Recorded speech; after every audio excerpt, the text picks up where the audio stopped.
İran, Amerika və İsrailin başlatdığı müharibədən diplomatik çıxış yolu tapmaq cəhdlərini rədd edir. Bu, onun Hörmüz boğazı üzərindəki üstünlüyünə görədir.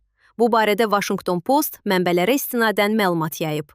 İran və Avropalı diplomatlar, eləcə də Ərəb rəsmisi nəşrə bildirib ki, Tehran təslim olmaq əvəzinə qonşularına qarşı hücumları